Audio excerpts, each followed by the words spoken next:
A couple years ago, I was on an elk hunt, and one of the guys on the trip killed a pretty nice bull.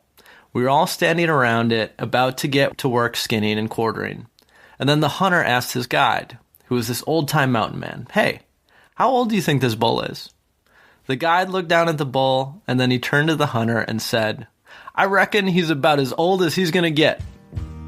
I'd say that sentiment represents the way a lot of hunters feel about estimating the age of a big game animal. If he's a good bull or a good buck and he makes you happy, then who cares how old he is? And this way of thinking is just fine. But here's the thing. A lot of deer hunters are discovering that estimating the age of a whitetail buck is actually a lot easier than they thought. And simply put, if you want the chance to hunt bigger, older bucks, you've got to pass on some of the younger ones. And to do that, well, you got to know what the younger ones look like. I'm Editor-in-Chief Alex Robinson, and this week on the podcast, I'm interviewing Kip Adams, the Chief Conservation Officer for the National Deer Association. Kip is going to tell us why aging deer matters and how it's not quite as complicated as you might have thought.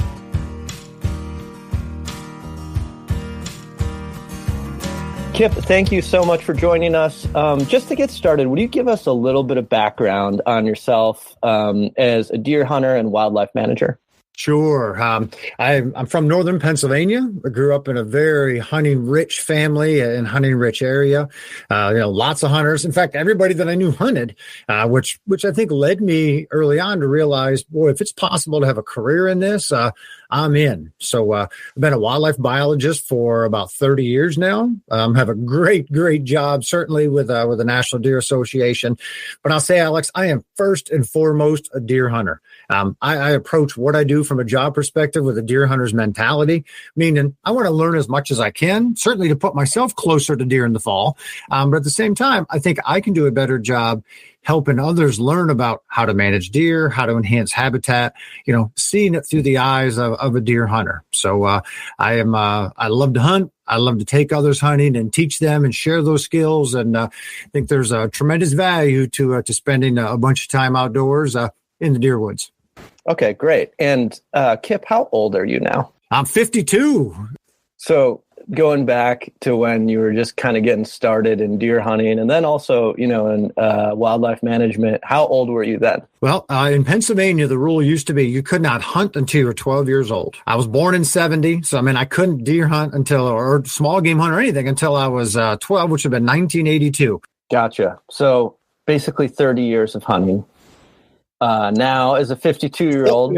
40 years. Yeah, 40 years. 40 years. 40th deer season. Short you 10 extra years. So as a 52-year-old hunter now, compared to that young kid starting, probably safe to say you have a lot more experience, a little more knowledge, maybe reaching a little bit more of your potential as a deer hunter. Is that safe to say?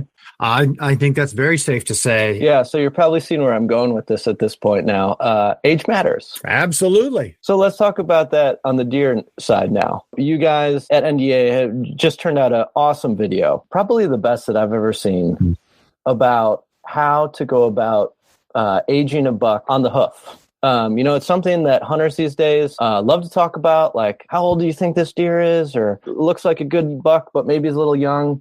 Like, those are the conversations that are happening between buddies, on social media, in articles, kind of everywhere. And you guys turned out a really great video that's super informative. But I'm curious, really being plugged into the whitetail world and the whitetail management world, does it seem now like hunters are spending more time and more interest on age of deer? And if so, do you think that's kind of like a healthy thing for our deer hunting culture kind of to be evolving toward? Yeah, I do. I think that they spend more time on it, partly because it's now taught. It's something that's just a piece of deer hunting today. When I started deer hunting, there wasn't any need to try to estimate age on the hoof because there was nothing past 1.5 years old. A handful would make it to 2, certainly nothing past that. Nobody had any idea what, a 3 or a 4 or a 5-year-old buck looked like. That was a unicorn. You were as likely to see that or a dinosaur, as you were a mature buck. So today, the fact that we just have more balanced age structures on the buck side across the whitetails range, than we've had in probably the last 150 years. So today, now hunters have the opportunity to see older deer on camera while they're hunting. So we have a great time or a great ability to teach them, hey, as you see these multiple age classes, here's how you can tell a 1-year-old from a 2-year-old, or a 2 from a 3, or a 2 from a 4, whatever the case is. So, now since we have that age structure, we have the tools to do that. We have the ability to do it. And it's just so much fun, trying to understand some of the behavioral things you're seeing. A lot of that can be answered by being able to estimate age. So I think it's pretty cool that we can provide these resources, and that hunters, not just in South Texas or just West Central Illinois, but literally any state whitetails are in today, you have the ability to hunt any age class of deer. That's pretty cool. And that's a very healthy situation. So I'm glad that hunters want to know more about it, and have some resources so that they can learn a little more about deer, which just enhances their outdoor activities. Yeah, I want to follow up on that from a biological perspective, kind of taking the hunting and recreation part out of it. But just looking at wildlife management and the biology of deer, why is it important to have a varied age structure in a herd? Well, deer are a lot more social than many people realize, and they evolved with a very social or a very complex social order. Whitetails are old, man. They're like 5 million years old. They are way older than mule deer and our other deer species. And just take a look at where they live. From nearly the Arctic in Canada all the way down into South America. So they live in some incredibly diverse areas, from rainforest to deserts, to everything in between. So the social order that they have, the ways that they communicate, is all really cool. And all of that stuff has evolved over millennia, and it works best when you have full age structures of both bucks and does. Now, for a long time, because of how we harvested deer, we had very skewed age structures, basically just young bucks. And some people would set the herd health bar at, well, are the bucks that are there breeding all the does? And even when you just basically have yearling bucks, they will breed all the does. But my response is, you know what? If that's your level of health, that's a pretty low bar. Deer deserve way more than that. So as soon as you do have full age structures, you have a lot more interaction and communications going on at rubs, for example. The forehead gland on deer is one of the most important glands they have. University of Georgia researchers have identified nearly 50 different pieces of information that deer can leave about themselves through increased glandular activity. That increases during the breeding season. So, like when a buck is creating a buck rub, we used to say, he's just getting the velvet off his antlers. Well, there's a little truth to that. He can use that. But basically, that buck rub he is breaking the cambium layer of that tree. That is a visual sign for other deer to see. It's like a bulletin board. We're going to go leave our information there. He then rubs that forehead gland on it, which leaves that information about himself, nutritional status within that the herd, and more. So this is how deer communicate. This is how deer figure out who's in the area. So there's all kinds of complex stuff going on. And those things happen at a much higher rate in those older bucks. If you're a hunter, even if you don't care to shoot older bucks, or just a deer enthusiast that doesn't even hunt, you should at least care that older bucks are in those herds, because they make everything operate the way they're supposed to be, which is far more than just breeding the does. There is so much that goes into that, and having a full complement of ages for both bucks and does makes all of that work the way that it's supposed to. Yeah, that's really, the way you frame that is really interesting, and has me thinking about something that I have not thought about before. But in the long life history or natural history of white-tailed deer, in North America, our kind of modern hunting is just a little blip on their radar, right? Like our population of humans and the number of hunters and how many deer we're taking, that's just a little blip on the deer's natural history.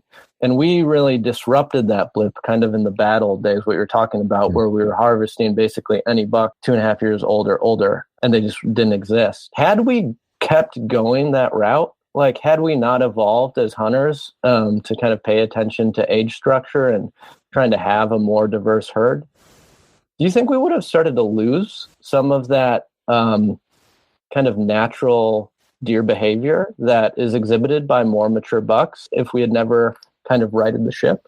I don't think so. Partly just from a scale of time thing. So you're right. It is a little blip. We messed up from a management standpoint, for say 100 years. However, it would take us messing up on a management scale, for a matter of, a million years before we could impact, those type of things in the deer. So, they had almost 5 million years of good age structures. So, our 100 years or so that we kind of messed things up a little bit, that's not enough to change, what millions of years had created. So, okay, that's really good to hear, because that would have been depressing if there was a different answer to that. So kind of flipping the coin now, from a hunter's perspective, why should we continue to keep paying attention to age? And if we have the opportunity, really try to target more mature bucks than just simply looking at antler size and really going for score. I'm a huge fan of harvesting by age, partly because if you have deer in all age classes, that is a very healthy way to manage that deer herd. You can ensure that all age classes are full, so you're not over harvesting one or multiple age classes, just at the upper end. So I think that's good. Also, I think the true trophy on deer, is in its mouth. It's that jawbone to let you know how old it is. Now, I'm not one of these people, that, he's poo-pooing antlers because he hasn't killed big deer. I love antlers. I love big antlers. So, but I think that there are a lot of mature deer, 4, 5, 6-year-old bucks that have a below average size of antlers that somebody would look at it and think, he's not that big. It's not that much of a trophy. When the reality of it is, that is incredible if a deer gets into those age classes. Sure, it'd be fun if he had bigger antlers, but that, in my mind, that doesn't take anything away from that deer that has lived that long, and shown, those incredible survival skills to be 4 or 5 or 6 or even more years old. So I think that's one of the reasons that age is so important, because it more accurately reflects the trophy status of that animal rather than just antlers. You can have a younger animal that has way above average antlers, or a middle-aged animal, a 3 or 4-year-old that has way above, and those are cool, and I like them a lot. But as those animals get into those mature age classes, just because they don't have, trophy scoring or trophy book antlers, according to Boone and Crockett or Pope and Young or whatever it is, that's not taking anything away from the age end. So I'm a bigger fan of harvesting by age because it more accurately provides, I think, respect to the animal. And it allows us to do a better job managing deer herds, because antlers can be all over the place. But if you manage based on an age structure, you can create an extremely healthy situation for that deer herd. And that's a good thing. One thing that we should hit on, I think, before we go too far is I'm guessing there's probably a good amount of public land hunters out there right now who are thinking this is all interesting and this is cool for private land hunters who can kind of manage their herd and, decide which deer to shoot. But come on, man, I hunt on public land with a bunch of other people. And for me, I'm just going to shoot whatever buck I can. Does what would you say to that? And does this kind of conversation apply to them? I say if that deer is legal and it makes you happy, pull the trigger and smile in the photo. And I tell people this all the time: never ever apologize for the deer that you shot. I can't tell you how many people they'll be happy to take it, but then because maybe the antlers aren't as big as they feel they should be, they'll tell their buddies or others I'm not going to get as much time to hunt or, this or that. I'm like, no, none of that. Be proud of that animal. You pulled the trigger or released the arrow. Good for you. I will be the first one to congratulate you until you apologize for it. As soon as you apologize for it, now we're going to have trouble. Because that deer deserves more than being apologized for. If you are hunting public land or if you're hunting private land and that deer is legal and it makes you happy and you're within a situation where that's a healthy deer herd there, then no apology necessary at all. There are places where you have a more advanced age structure, so you have opportunities to hunt more 3 or 4 or 5-year-old deer. There are other places that are highly pressured. Some of those are public lands. Some of those are private lands that are highly pressured, where the age structure is younger. So, you might shoot a 2 or 3 year old buck on a certain public land parcel, that in reality was a much more difficult deer to take than an older deer on some private land that has almost no hunting pressure. So, there was a time, Alex, in the early days of QDM when our sex ratios and age structures were so skewed that there was tremendous value in saving as many yearling bucks as we could while we were trying to get good age structures. In almost every place in the whitetails range today, we have very good age structures now. Now, that's not to say there's not pockets of states that have poor age structure, but every single state out there has good age structure, across the state. So today, it's not as important to protect every single yearling buck that we would have in the past. So every place say, hey, you know what? We have better age structures than we've had in, as I said, 100 to 150 years. If it makes you happy and it's legal, pull the trigger and smile in the photo. We'll be right back after the break. Hey, it's Kaylee Cuoco for Priceline. Ready to go to your happy place for a happy price? Well, why didn't you say so? Just download the Priceline app right now and save up to 60% on hotels. So whether it's Cousin Kevin's Kazoo Concert in Kansas City, go Kevin, or Becky's Bachelorette Bash in Bermuda, you never have to miss a trip ever again. So download the Priceline app today. Your savings are waiting. Go to your happy place for a happy price. Go to your happy price, Priceline. Going off that, age structure conversation, like if you could have just the theoretical perfect property, what would the age structure be like for the deer? Like kind of what percentage would be yearlings, 1.5-year-olds, 2.5-year-olds, 3.5, and then those, older, really mature deer? Really good age structures are somewhere around, say, 45% of all the antlered bucks. So we'll throw the fawns in with the antler side. So just 1.5 and older, antlered bucks. Somewhere around 45% of them would be 1.5. Somewhere around 25% would be 2.5. About 10% would be 3.5. So what's that? Leave us 70, 80, maybe 15%, 3.5. 10%, 4.5, and about 5%, 5 or older. So, there's a little range around each of those, but I give you that because there are well-managed deer herds that easily meet that. And in fact, I've been with NDA for 20 years this year. Prior to that, I was the state of New Hampshire's deer and bear biologist. And when I worked for New Hampshire Fish and Game, at that point, New Hampshire was one of the only states in the country trying to grow its deer herd. The deer herd was literally below what the habitat could support, and it had incredible age structure on the buck side, hard place to hunt, low hunter numbers. And what I just shared with you right now was almost the exact percentage that New Hampshire had in its statewide deer herd. So if you think about this is what I gave you is a very healthy situation and is very achievable for anybody. New Hampshire was doing it statewide. This is way before antler restrictions or people trying. So if somebody has a little more control over what gets harvested, what I just gave you is absolutely doable for anybody. And I know many places, that have a much higher percentage of those bucks into the advanced age classes. So, South Texas comes to mind, where you can get a pretty high number up there. So it's more difficult to do that. You have to pass a lot more of those younger deer to do that. However, it's also a situation where you may not be pumping as many fawns into those systems. A lot of places in the Midwest that are so productive, you have so many fawns coming in that it's harder to increase those highest age class because every year you have such an influx of, yearling bucks. In that, 45% or just under half of the standing herd is yearlings. And then that, that breaks in half or a little more than half for each successive age class, but very doable for anybody. And that's incredibly healthy for that whole deer herd. Gotcha. Okay. And now this might seem like a dumb question, but I think it's kind of important. What is the threshold for a mature buck? Like we all love to talk about like, oh, let's like target mature bucks. Is it 5? Is it 4? Like what do we count really as a mature buck?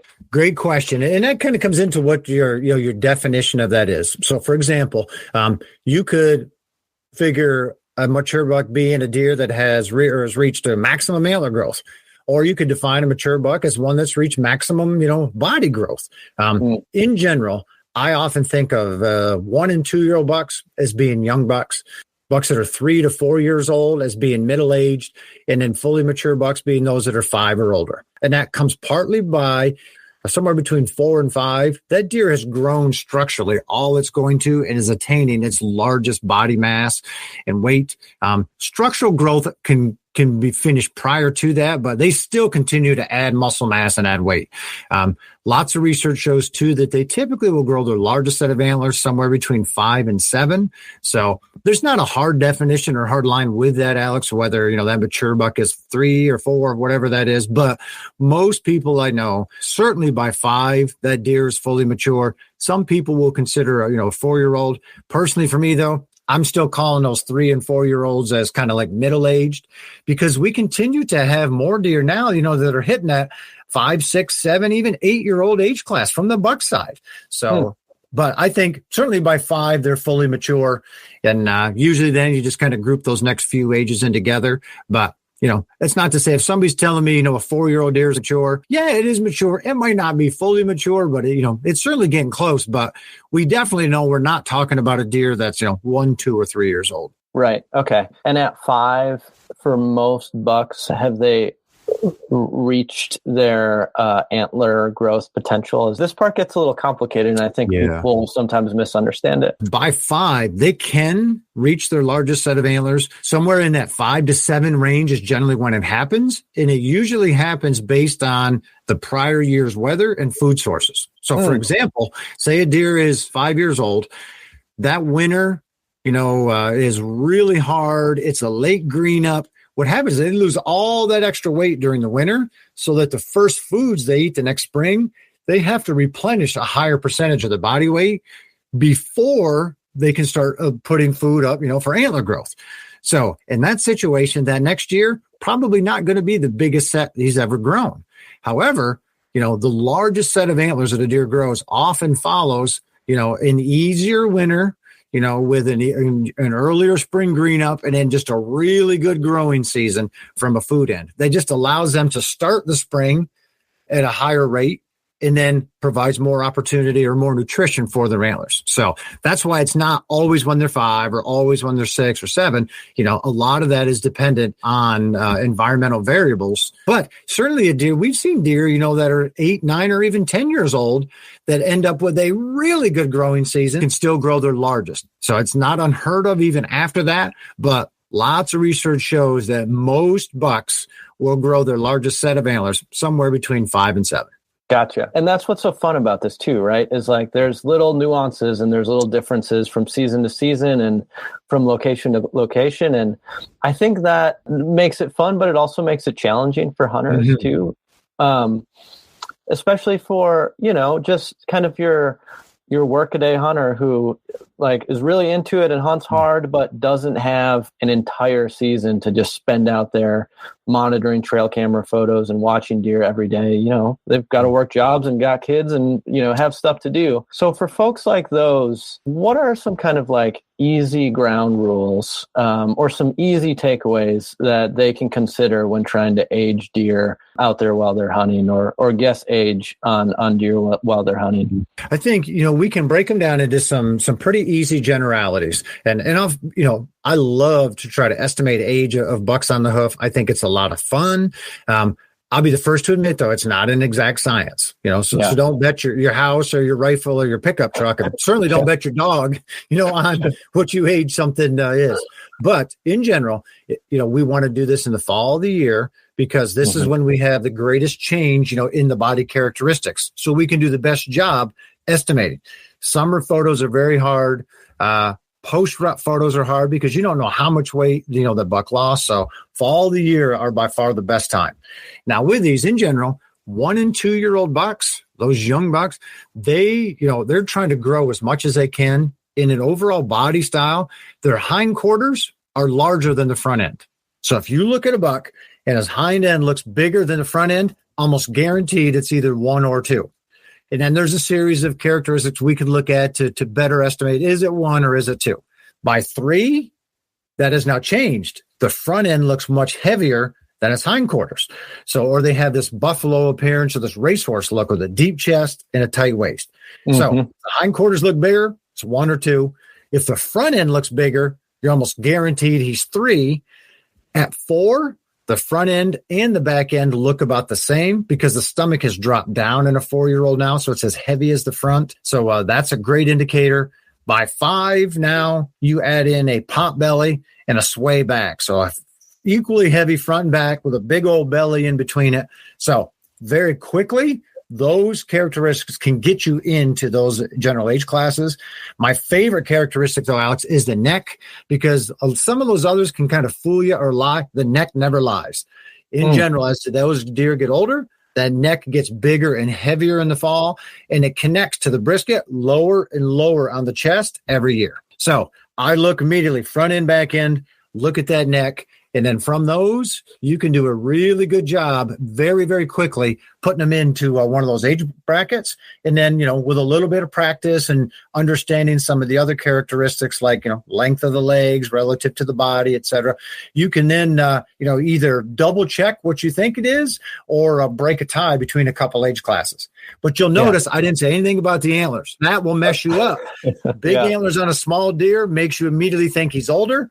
Smaller antlers on an older deer immediately makes you think he's younger. So I will only use the antlers to break a tie between 2 age classes. Look at the deer, figure out what you think, and then only use the antlers as a last resort. I think people get tripped up on mass, like antler mass, right? Like I think there's a tendency to believe if a deer has heavier antlers, he's older.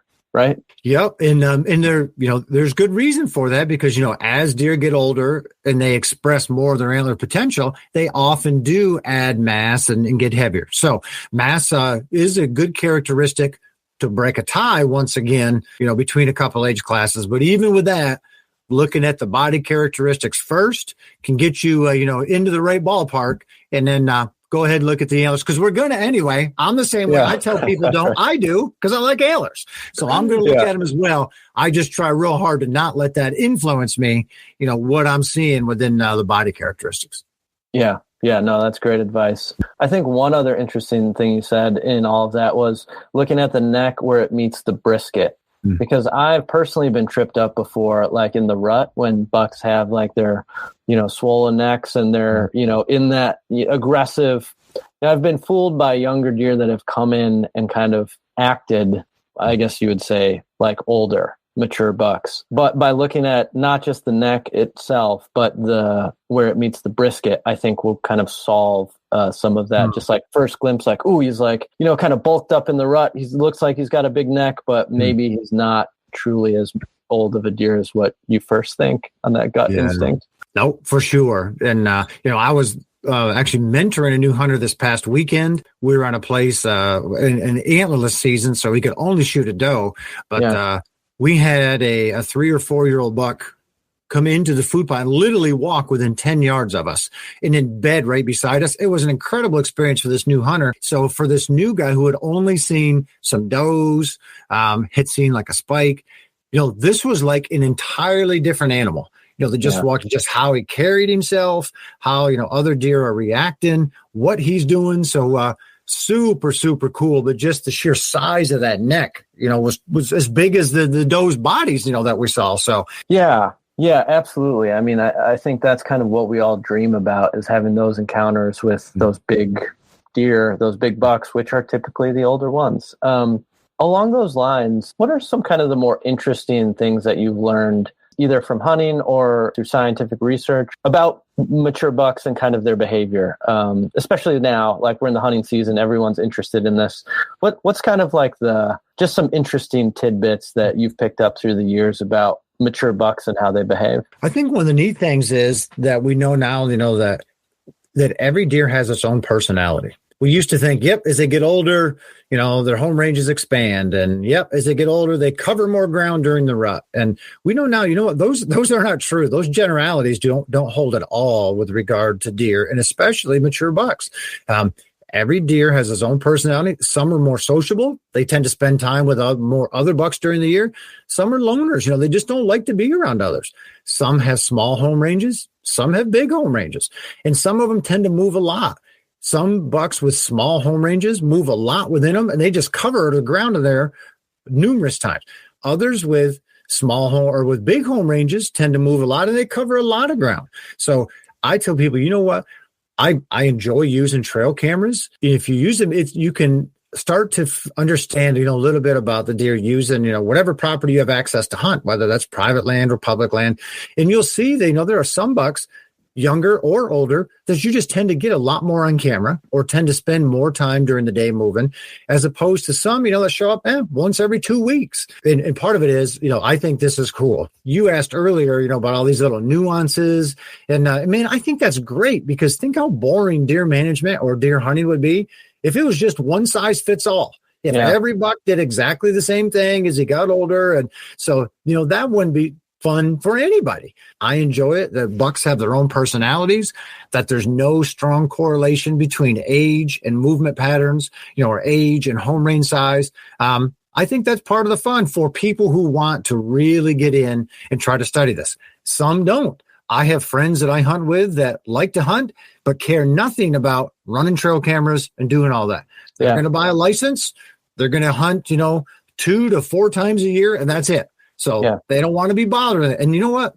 God bless them. Thank you for contributing to conservation. Thanks for continuing to hunt. So, but for my other buddies, who do want to, try to study deer behavior more and develop hunting strategies, they find that, as part of the fun. So I think there's room for that as well. So, the deer hunting world is big, and however people hunt, they tend to like to think that all others think of it the same way they do. And that's simply not true. Yeah, absolutely. And, one I want to kind of divert a little bit. There's something I've been thinking about as we've been talking. Most of the conversation around deer age, almost all of it is about bucks. But how about on the doe side? 1, can we age does the same way? And 2, is it worth trying to? And if so, why? Very different body characteristics and growth patterns between bucks and does. So the answer is yes, we can estimate relative age on does or antlerless deer as well. However, the big difference is we can't age it out nearly as far as we can the bucks. So for the antlerless side, we can differentiate fawns, or those young of the year. In many cases, we can break out the 1.5-year-old or that yearling age class. And then we have 2.5 and older that all gets put in together. And the reason for that is because the biggest doe in a doe group isn't necessarily the oldest. Just like humans, some tend to be tall, some are short, some are stocky, some are slim. So we can do a little bit of that. We definitely can break out fawns in adults. And in many cases, we can add that third age group, which are those 1.5-year-olds. They're definitely bigger than a fawn, but, just not quite as big as many of those that are 2 or older. So I say it's absolutely worth doing it, because then we can, ID or more accurately identify between fawns and adults. Adults certainly more meat for the freezer. Some people want to identify even in the fawn side between doe fawns and buck fawns. Right. We can do that in many cases by using the head structure. So there's definitely some opportunities there too, just not nearly as many categories as the buck side as far as how we can break them down. And if you are, if you're hunting a private property and trying to kind of manage for does, take some does, is it best to target mature does there? What's kind of general practices or best general guidelines if you're trying to have some hunting pressure on the doe herd and on your property? I tell folks, when they're harvesting does, if there's a group of them, shoot the biggest. Shoot the biggest doe in the group. And the reason for that is, 1, it's more meat for the freezer. Yeah. And but if you try from a management perspective, the biggest doe can be anywhere from 2, 3, 4, 5, 6 or more years old. So if by shooting the biggest animal in the group, you automatically then are harvesting across a whole range of age classes, which is healthy for the deer herd and is good for, the managers. Hopefully those people, are looking at the jawbone to see how old that deer is. Hopefully they're, getting a dressed weight or a body weight for that, to be able to use to assess herd health and, be able to make good management decisions. So I'm a big fan of shooting the biggest, because that provides a biological benefit as well as a food benefit. However, if that biggest one doesn't provide the best shot, take the next one down the line that does provide, the great or the best ethical shot that you have. Absolutely. That's great advice. And one thing you said there is a great transition to my next question. So you shoot this buck, you had all these ideas about him. You and your buddies have been talking about him. You've got trail camera pictures. You've guessed the age, say you guessed that he was 5. Now you've got him killed and you're very happy. Of course, there were those smiling photos that you talked about before. But it pays to follow up now and get an actual age, right? So how do you go about doing that? Absolutely. Yep. And this is the perfect way to gauge your field ID skills. You know how old you think it is. Let's get a hold of that jawbone and verify how old it really is. So then what I thought was a 5-year-old is, or if you need to adjust, what your eyes tell you a little bit, you can do that. But the 2 ways to be able to age a deer are by the jawbone. One involves a method called, tooth wear and replacement. You're using the back teeth on the bottom jaw, looking at counting the number of teeth that are there, looking at eruption patterns, and then wear patterns. That's not an exact science for deer that are over 2.5 years old. It is exact for deer that are fawns, 1.5 or at least 2.5. Okay. At that point, then you start using, the wear part of the criteria. That's where some subjectivity comes in. So is it more likely 2 or 3 or 4 or 5? So advantages of that technique is I can teach anybody to do it. You can do it right in the field or right in the tailgate of your truck. It doesn't cost anything, and you don't have to wait for a result. The other way is the teeth in the very front on the bottom, the incisors. We can pull those middle 2, send them to a lab, and there's a very small number of labs in the United States that do this. They can section the root of that tooth and count the growth rings in the tooth. It's called cementum annuli analysis. And for that advantage, it's much more accurate for older animals. And actually, between the 2 techniques, the tooth wear is more accurate for deer that are up to 2 years old. The accuracy is about equal for deer that are 3, but then cementum annuli is much more accurate for deer that are 4 or older. So that's a big advantage for older animals, especially, in the case of, I think this buck is 5 or I think he's 6. Disadvantage is it costs you money, anywhere between $25 and $75, depending on what lab you're using. And you have to wait, 1 to 3 months to get the age back. Yeah. And, it kind of sounds like a couple steps and some money to get these teeth analyzed. But you think about it this way, you spent, months or maybe years watching this deer and, countless nights and days thinking about them and hunting them. And then you finally killed them. You might want to know. You might want to know how old he actually is. And, if you can get a tooth sample, it's probably worth it. And I tell you, at our camp, we age every single deer. I see the jawbone. We weigh all the deer. We have all that.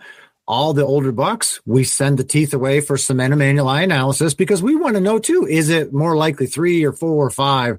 We had a buck, that came back 8.5 years old. How cool is that? 8.5. That's awesome.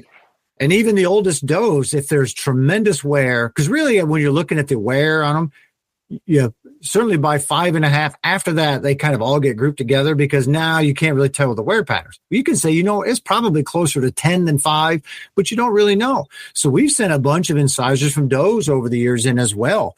And, 2 that stand out in my mind, one, a doe that my son shot and the doe that my daughter shot. We're super happy. We're taking pictures. This is great. We look at the jaw. Oh, man, this is crazy old. So This is even cooler. We send the teeth in. Both of those jaws, or the ages for the cementum annuli came back. That both of those does were 13.5 years old. Wow. How cool is that? So I challenge anybody to tell me that those aren't trophies, right? Yeah. So totally. If we had looked in the jaw, we'd have certainly been happy with the deer. We were happy. We were happy with the meat. But the fact that then we also know how advanced of an age they were, man, that just adds a whole nother level of fun and memories to those hunts. So we're big fans of aging deer like that. So if people want to do this with their own deer, what should they kind of search? Where should they get started online? they can go to deerassociation.com, to our website. We have resources on there that they can look at and then learn how to age based on the tooth wear criteria. We have, videos on there. We have maps on there, et cetera, that they can look at. We teach classes. If they want to come, we can teach them to do it. The cementum annuli part, the two labs that most will use, one is Matson's lab in Montana. That's kind of the gold standard. They've been doing it the longest.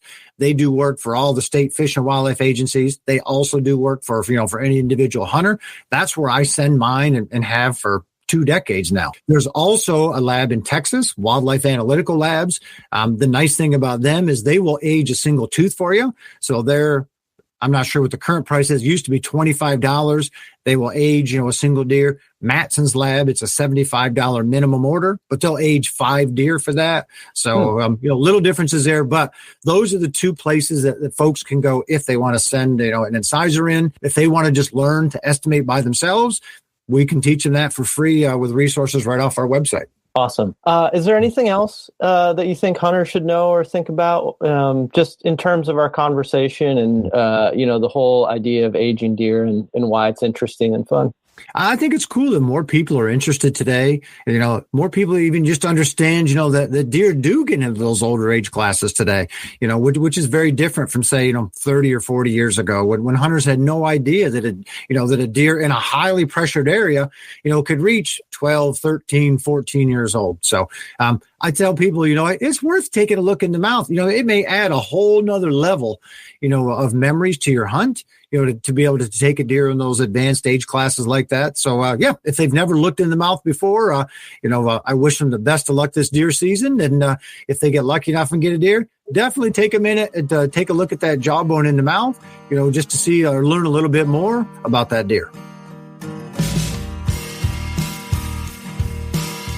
The Outdoor Life podcast is edited and produced by me, Senior Deputy Editor Natalie Krebs. It's hosted by our Editor-in-Chief, Alex Robinson. Music in this episode was composed and performed by Rebecca Harris and Franklin Mockett via APM Music. Next week on the podcast, we climb out of our tree stand and into a tree saddle. Gear editor Scott Einsman talks with saddle hunting guru Billy Phillips about why saddles aren't just the latest fad.